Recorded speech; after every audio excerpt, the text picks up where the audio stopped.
करें कि जो कारकुन की तादाद बढ़ती है, इसी तरह ठीक है। शौकत हमारे साथ ही मौजूद है। इस वक्त पाकिस्तान के सीनियर सियासतदान अवामी मुस्लिम लीग के सरबराह साबिक वज़ीर दाखिला शेख रशीद साहब में ज्वाइन कर चुके हैं। शेख साहब बहुत शुक्रिया बोल न्यूज़ के लिए, आपने वक्त निकाला। खान साहब की तबीयत इस वक्त खासी बेहतर है, आगे हालात किस तरफ जाते देख रहे हैं शेख साहब? देखिए हालात तो खराब ही हो गए हैं ना, सारी दुनिया देखें, व्हाइट हाउस से लेके यूनाइटेड नेशन से लेके और यूके से लेके यूएई तक सब लोग इसको कंडेम कर रहे हैं। इससे अल्टीमेटली मुल्क के नाम कोई झटका लगा है, जमहूरियत ही बदनाम हुई है और गवर्नमेंट की आगे ही सूरत हाल बेकारी जो है खैरात और इमदाद और हमायत से महसूम है।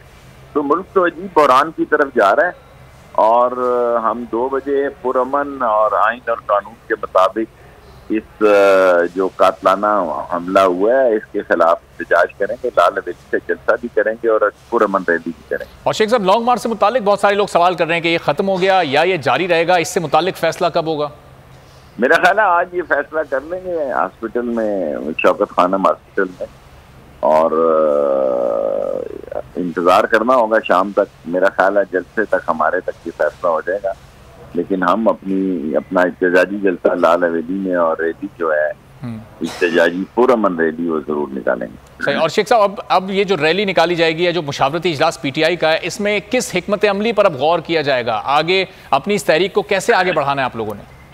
देखें तहरीक तो जी रुकेगी नहीं, अब और भी इसमें पेट्रोल डाल दिया है, इतनी तेजी से उसका एतराफी बयान दिया और इसमें तो अब कोई शक नहीं, जितने आईनी शाहिद हैं वो कह रहे हैं कि एक से ज्यादा मुजरम थे, एक से ज्यादा तरफ से गोली चली। ये बिल्कुल, मैं उस वक्त भी कंटेनर में था जब इमरान खान पर गुजरांवाला में लॉन्ग मार्च के करने के दौरान हमला हुआ था और मेरे अगले चौक में बेनजीर जो है लाल हवेली से शहीद हुई, जिसमें ये एक मारने वाले को और दूसरे मारने वाले को एक दूसरे को पता नहीं था कि कोई और भी मारने वाला शामिल है। तो जो ऑर्गेनाइज साजिशें होती हैं उसमें बड़ा वेल प्लान होता है सारा मसला और एक्शन और आफ्टर दी एक्शन सारे डिस्कस किए जाते हैं।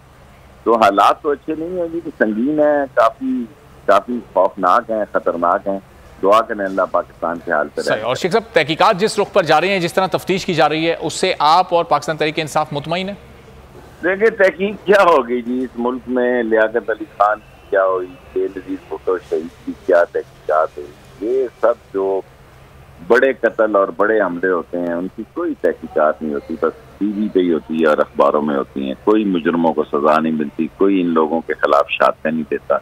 शहादत तो गरीब के खिलाफ आती है जी, बड़े आदमियों के खिलाफ और बड़े साजियों के खिलाफ कौन शहादत देता है?